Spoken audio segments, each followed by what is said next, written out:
할렐루야, 성도 여러분 반갑습니다. 오늘 우리에게 허락하신 하나님 말씀은 예레미야서 3장 11절에서 18절입니다. 예레미야서 3장 11절에서 18절입니다. 함께 합독하시겠습니다.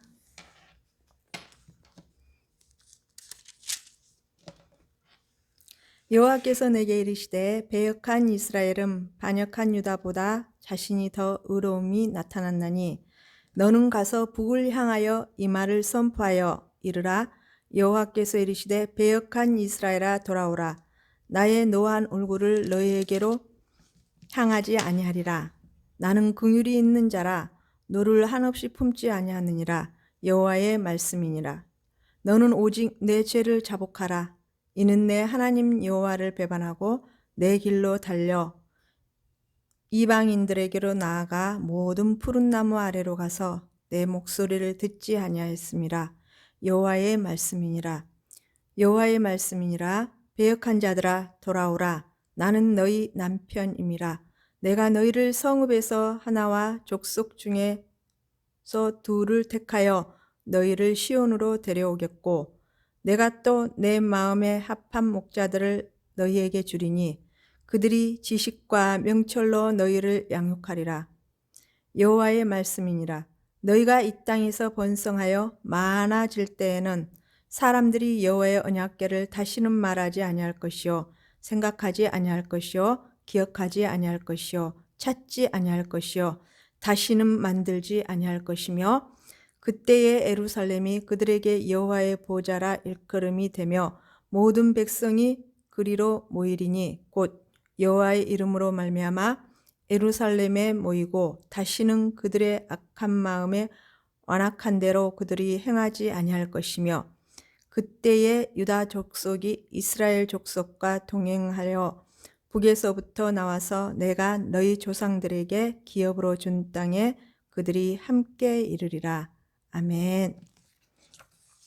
전주의 말씀을 잠깐 살펴보겠습니다.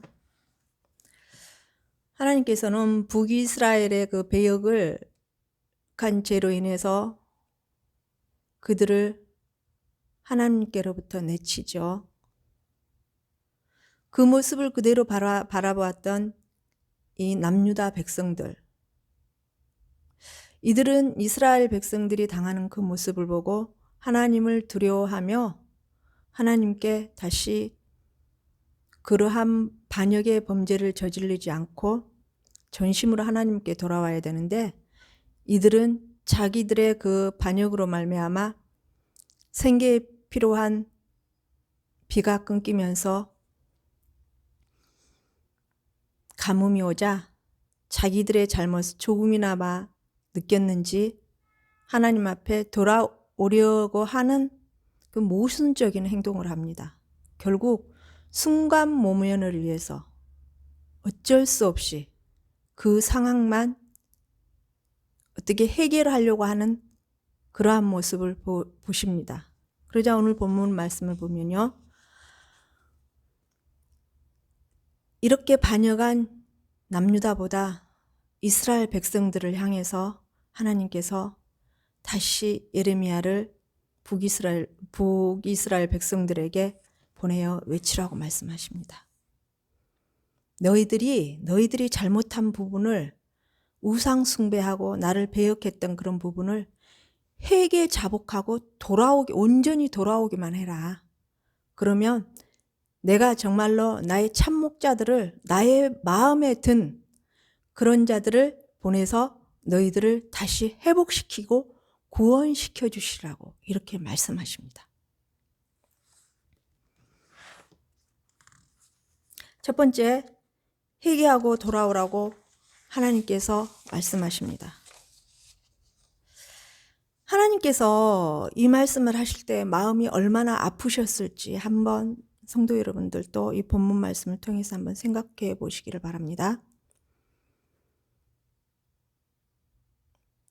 배역해서 하나님을 배반함으로 말미암아 이스라엘 백성들을 내쳤는데 그 모습을 보고 남유다 백성들은 그러한 행동을 하지 말고 전적으로 하나님을 의지하고 믿고 신뢰하면서 하나님을 따르기를 원했으나 오히려 이 남유다 백성들은 더 열심으로 오히려 이방인들에게 가르칠 정도로 그렇게 하나님께 반역하는 그 모습을 보입니다.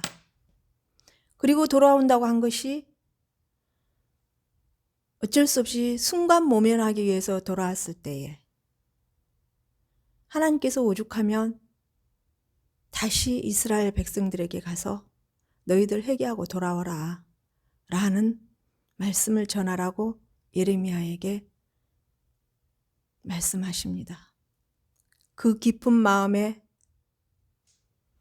인성을 가진 하나님을 우리는 한번 그 마음 깊이를 같이 나눌 수 있는 그런 하나님의 마음을 나눌 수 있는 그런 마음가짐을 한번 살펴보기를 원합니다. 우리의 자식들이 잘못한 자식이 있었어요. 그래서 그 아이를 내쳤어요.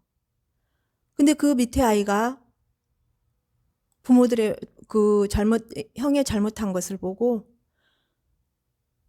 나는 그러지 말아야지, 부모님께 순종하고 나가야지 하면서 오히려 착하게 선한 길로 가야 되는데 그렇지 못했다는 것이죠. 그랬을 때 다시 큰 자식에게 돌아가서 너 잘못했다고 얘기하고 다시 돌아와. 그러면 너를 회복시켜주고 더 많은 것으로 채워줄게. 그러한 부모의 마음으로 한번 하나님의 마음을 살펴보기를 원합니다.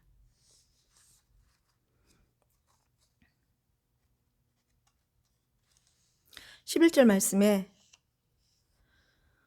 이 패역한 이스라엘이 패역한 유다보다는 이제 상대적으로 덜 범죄했다는 것입니다. 왜냐하면 유다는 북이스라엘이 당한 사건으로 경고를 받았음에도 하나님께로 다시 돌이키지 않았기 때문입니다. 그러면서 12절에 패역한 이스라엘아 돌아오라. 이 구절은 하나님 자기 백성이 뉘우치고 돌아오기만을 간절히 기다리는 하나님의 그 애절한 사랑의 마음이 담겨 있다고 볼 수 있습니다. 여호와께서는 자비하시고 진노를 영원히 품지 아니하신다고 하십니다. 따라서 이 구절의 말씀의 핵심은 유다의 오랜 죄악에도 하나님이 참고 기다렸다면 심판을 받은 이스라엘이 자신들의 잘못을 인정하고 회개하고 돌아오기만 하면 용서하시겠다는 말씀입니다. 그리고 13절에는 그러시면서 오직 너희들의 죄를 자복하라고 하시죠. 그 죄는 세 가지를 상황을 지적하고 있는데요. 하나님의 말씀을 듣지 않았다라는 것입니다. 듣지 않았으니 순종도 못했겠죠. 여기에서 나오는 이 듣지 아니했다는 그 말씀 중에 히브리 언어로 샤만데요. 이 언어는 그냥 말씀을 듣는 것뿐이 아니라 그 말씀에 온전히 순종이 행동으로 실천으로 따라야 한다는 뜻입니다. 이 말씀을 보면은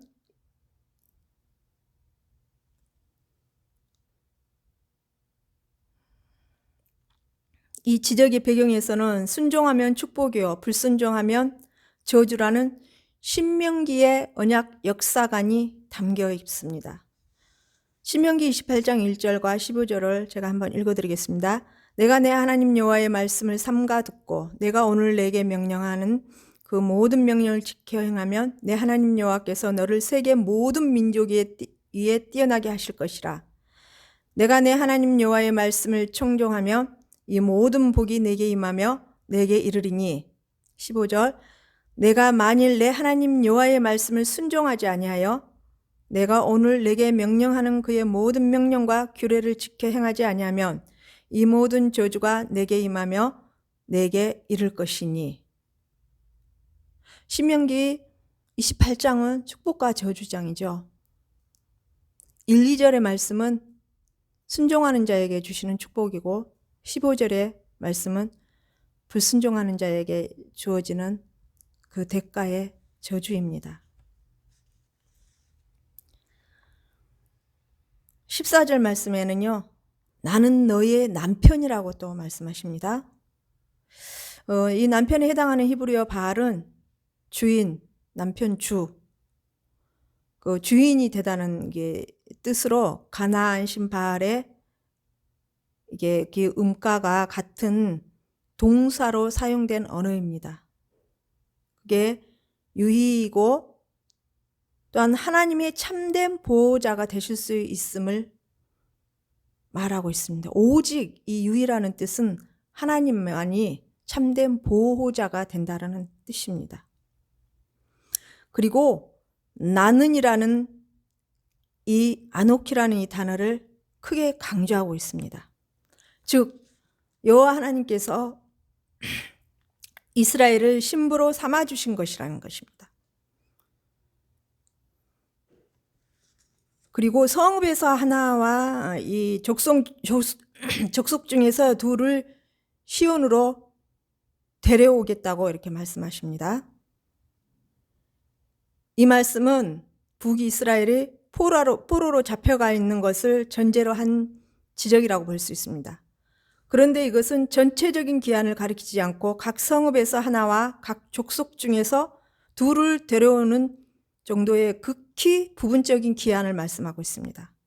이는 곧 하나님이 가장 자비로운 그 부르심에 응답하여 회개하는 자들이 극히 소수에 불과하다는 것을 나타내고 있습니다.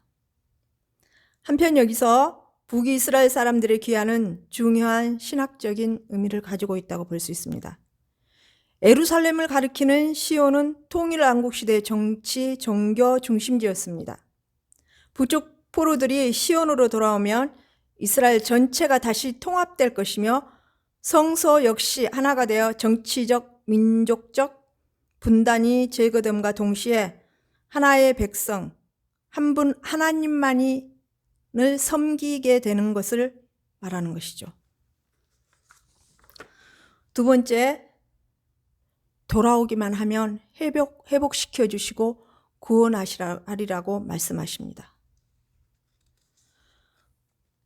그 회복을 어떻게 하시냐면은 15절 말씀에 내 마음에 합한 목자들을 너희에게 보내서 명철과 하나님을 아는 지식으로 너희들을 양육하리라고 이렇게 말씀하십니다. 즉 예레미야는 여태까지 심판을 선포하다가 여기서는 은혜의 장면으로 이제 넘어가는 것을 살펴볼 수가 있습니다. 그 당시 인기를 누리던 낙관적인 선지자들, 심판의 예언을 받아들이지 않고 그렇기 때문에 심판 이후에 올 그 심판을 받음으로 인해서 백성들이 회개하고 하나님 앞에 소수의 백성들이 돌아왔을 때에 그 주어질 은혜까지도 그들은 알지 못했겠죠. 이들에게는 심판 또한 없었고 또한 값싼 은혜만 있었을 뿐입니다.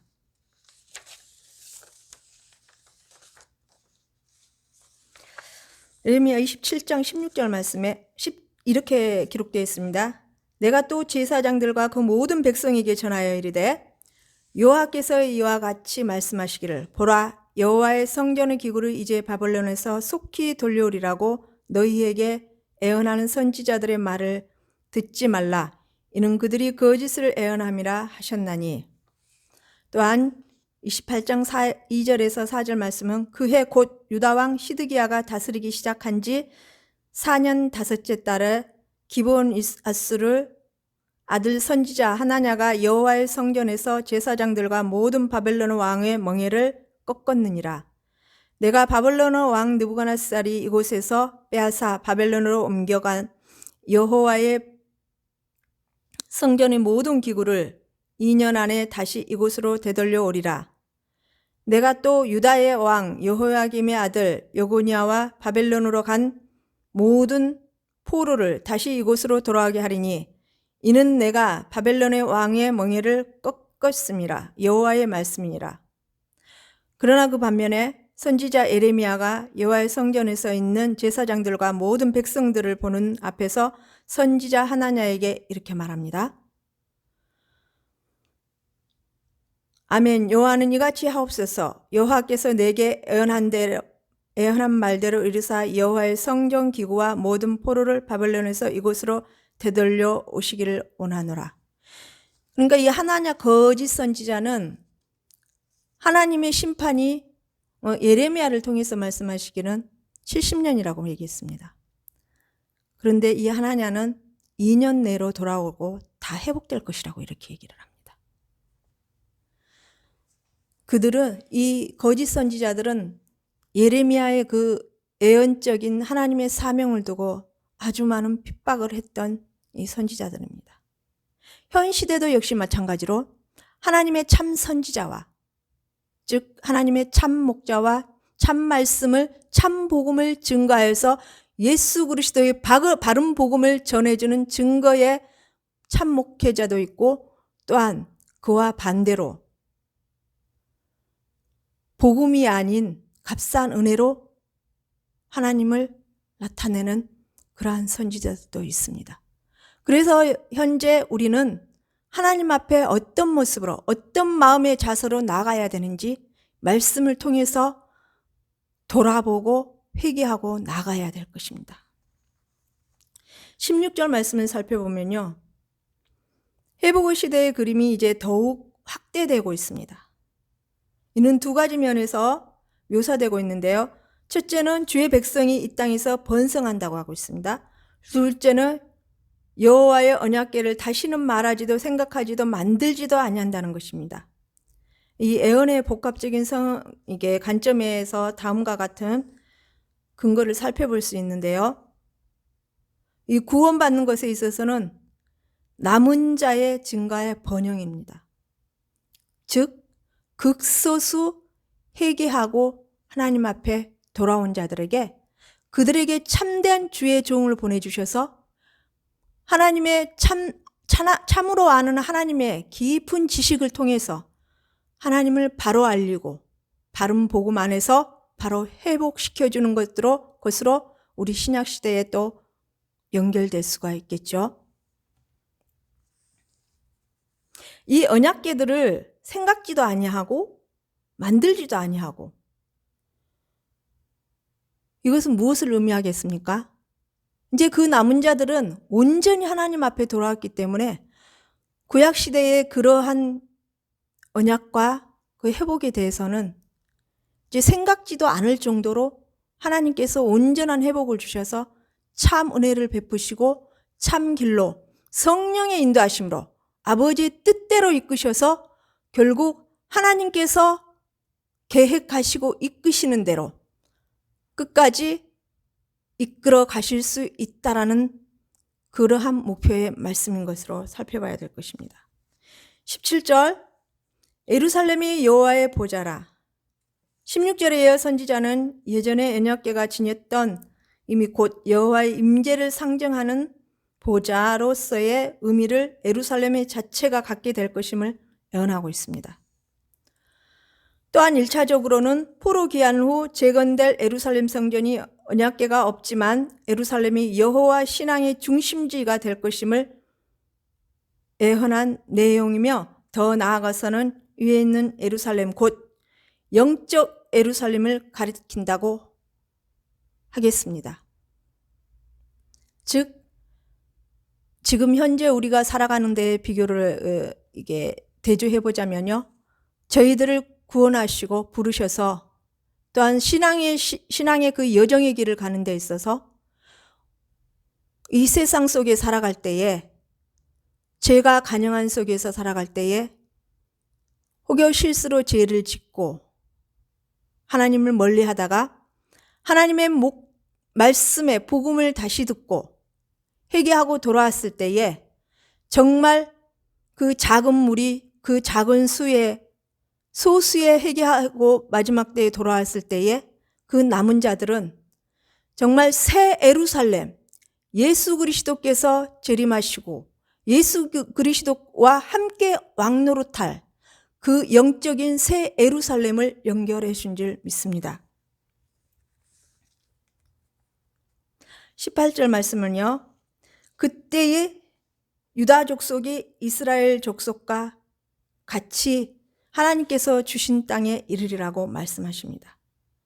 북이스라엘과 남유다의 재통일에 대한 약속이며 B28세기 선지자들이 선포한 바 있는 주제입니다. 이러한 재통일은 두 왕국이 멸망하여 포로로 잡혀가는 고난을 겪은 후에야 마침내 이루어질 것이라고 이사야 11장 1절에서 16절, 또한 에스겔 37장 15에서 28절에 기록되는 말씀들이 있습니다. 본절의 예언은 1차적으로 포로 기한을 통해 성취되었으며 모두 궁극적으로 여호와의 선택하신 바 메시아의 은혜로운 통치하에서 온전히 이루어질 것을 말씀하십니다. 그러한 예언의 말씀은 이사야 11장과 에스겔 37장과 스가랴 8장 등 예언서 등의 여러 곳에 기록되어 있습니다. 결론적으로 우리 성도들이 현재 지금 신약시대에 우리가 살아가는 은혜의 시대를 살아가면서 은혜의 끝자락 시대에 살아가고 있는 저희들에게 주시는 하나님의 말씀, 죄의 길을 가다가도 다시 회개하고 온전히 턴하고 죄의 길에서 온전히 턴하여서 하나님께 돌아왔을 때에, 돌아와서 또한 곁눈질 하지 아니하고 죄의 길 가지 아니하고 오직 하나님께만 집중하여 그 계명을 지켜나가며 또한 그 언약에 속한 자로서 지켜보호하시며 영에 속한 자로서 회복시키시고 새 예루살렘에 주님과 함께 들어갈 수 있도록 인도해 주신다고 저희들은 믿어야 할 것입니다. 그래서 우리 삶 속에 회개가 얼마나 중요한지 깨달아야 될 것입니다.